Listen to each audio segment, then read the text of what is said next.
Good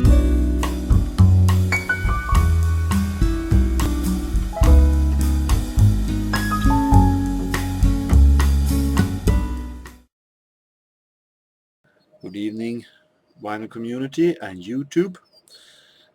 Today it is a really nice day here in Sweden. It's been raining now for a couple of days, but now sun is shining. Even though there are many clouds in the sky, sun is shining, and it is about around 20 degrees, so it was a nice weather to film outside on the balcony. Hello there, James Griffith. This is a contest response for you and your 100 subscribers contest. You wanted us to walk down the memory lane and remember records that is reminding us of old friends that we had. Congratulations to you 100 subscribers. You earn every one of them. You have a great channel where you show, among others, great jazz and soul records, so congratulations. The theme of the contest, I think, was very interesting, since music and memories are a little bit like this for me. So I have picked out a couple of records that reminds me of some friends that I had through the years, and I'm gonna take them in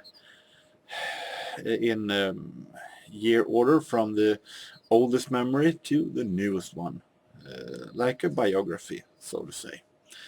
So well, we hopefully hear some birds singing in the sky. Let's show the first record that takes me back to the early 90s, and a friend that is still in my contact.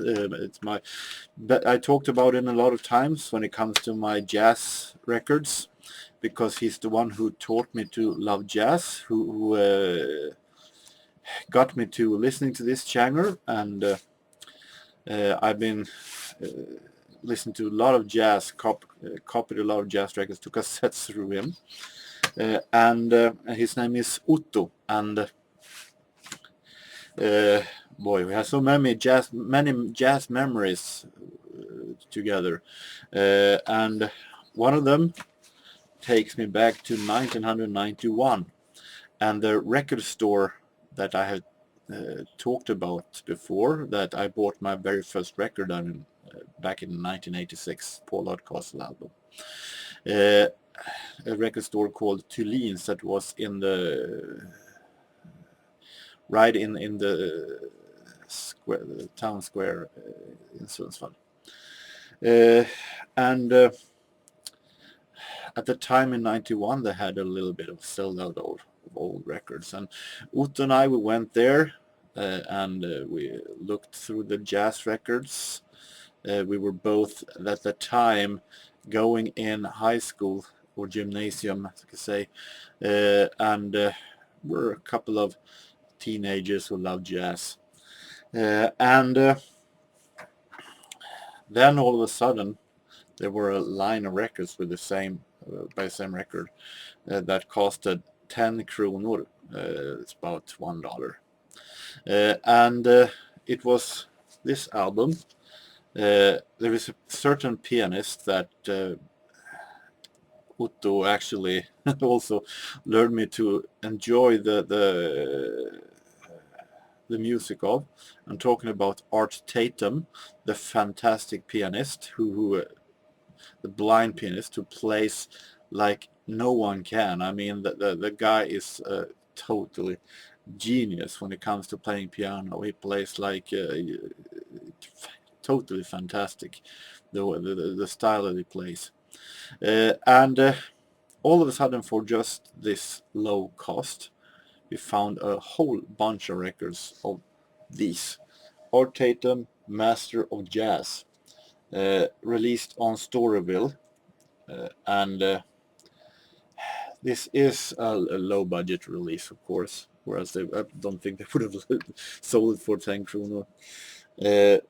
And I remember that we bought one each of this record, and then afterwards was sitting on a bench and comparing and looking at the titles and so on. And the record itself is actually in a perfect shape. Still after all these years. And it actually is a great Art Tatum album with a whole lot of interesting stuff here, including recordings from a radio broadcast called Chesterfield Supper Club back in 1945. They have it's a version of Sweet Lorraine recorded at that radio broadcast. So it's a very interesting, not unusual. It's a lot of ordinary Art Tatum songs. Sweet as sweet you are, sweet as you are, Tiger Rag, and After You're Gone, and so on. But it's a great one. Really great piano album by this fantastic pianist. Then I also remember that in Christmas 1992, I got a Christmas present from him. I hadn't been I haven't gotten any CD player yet. It was a little expensive for me, and the little money I received for getting in school. But Otto had, and he always said to me, "You got to get a CD player. It's a whole lot of better sound and so on." And he always talked about that, and it was way too expensive for me. But all of a sudden, I also realized that many of the artists I liked will never be released on vinyl again. A whole lot of new records that I will miss if I don't get a CD. So I said that, well, yeah, I probably will one day. And he got very happy about me finally getting a CD. In Christmas present, he all of a sudden gave me this. This one was new when I got it in '92. This is Jazz Club Mainstream. It is a compilation from Verve. They have this compilation of different kind of musicians in a certain instrument. This is a compilation of trumpet players, as you can see, consisting Clark Terry, Charlie Shavers, Rex Stewart, Ruby Braff, Billy Butterfield, and as you can see at the front here, of course, Louis Armstrong. It's a okay compilation, no doubt. I'm not a big fan of Louis Armstrong, but hey, he plays with Oscar Peterson, so only that is a specialty. And also fun is that he wrote me a note here. It says, "Here you have your first CD. I know that you don't have any CD player yet, so I copied it on a cassette, and you can record that over when you get your CD player." I bought a CD player later in the spring of '93, so interesting Christmas memory. And at the same time there, I became friends with a guy in the class that his name was Mats Bergman. He was a dance expert. He loved to dance, and he had very short arms, and he loved to dance. And we talked music very much. And the special thing between us was that we had two favorites. We have one favorite each that we always debated of who was the best, because he was a fan of 80s singer Tiffany, or he liked her music. I don't know if he was a total fan. He wasn't a real fan, but he liked her music. And I, for myself, preferred Debbie Gibson. So we had a little verbal combat of who was the best, who was the cutest, of Debbie Gibson and Tiffany. And I preferred Debbie, and he preferred Tiffany. So it was pretty funny. So this Electric Youth album, that was at the time then the only Debbie Gibson album I had, is a reminder of the debate we had of these two 80s singers. So, move ahead to 1995, 96, I think, the beginning of 96. I'm in school form called Folkeskola, call it People's High School. It's not really a university or college, but something between. And I read media there, and I had a female friend there that was named Linda Hansson, who loved synth pop, and she liked indie pop, Brit pop, and gothic rock.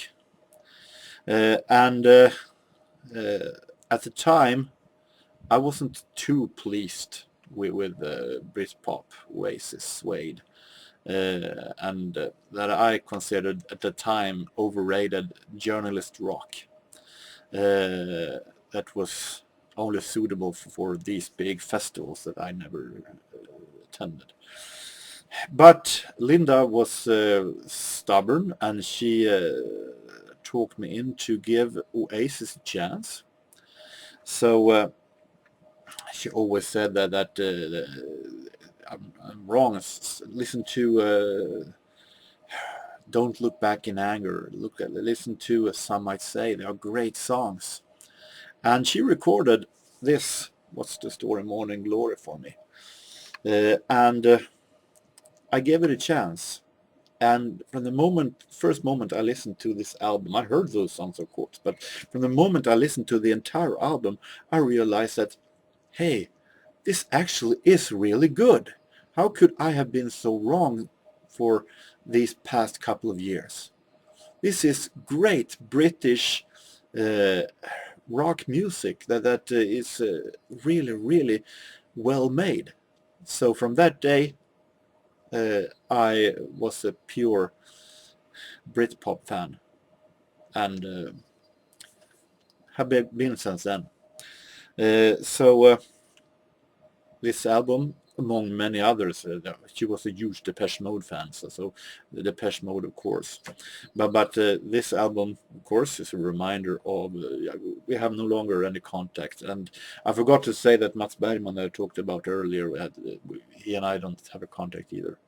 But Linda and I doesn't have any contact anymore. But this album is a reminder. The fun thing is that when I started listening to this, Linda thought that Britpop had become too commercial and then stopped listening to it. so change of guard, you might say. And finally, to modern times. In a contest response I did for John Bellamy, it was his heritage contest, where we were supposed to talk about records that we had inherited, that we have gotten from the deceased friends of ours. I talked about a friend that I had, or a friend to the family, named Christer Wickberg, who I used to talk very much records with. I talked about record fairs, we talked about old records, artists, and so on. We did radio together in community radio. And I remember one day when I was in his house, and he all of a sudden gave me this. This is a special released compilation by Swiss group Yellow, who, for those of you who don't know, it's a very much experimental 80s group with a lot of special sound effects and so on, mixed with synth techno pop. And I love Yellow very, very much. I think they are fantastic, a lot of fantasy, a lot of they have a lot of had a great imagination when they did their songs. I love that. And I remember getting this record by him, and I was pretty surprised. He also did some he marked all his records with his name. I know puts down the value. But for me, it's pretty funny to have, actually. So you can see here, it's a little bit weak, but you can see that his name there. So it's pretty funny to get this record by him. So unfortunately, he's no longer among us. So I hope, James, that you enjoyed my little walk down my memory lane, and that the rest of you also did it. I hope that all of you have a really nice beginning of the week, or if you have something left on your eventual weekend. And I hope to be back pretty soon. And until next time, take care. Bye-bye.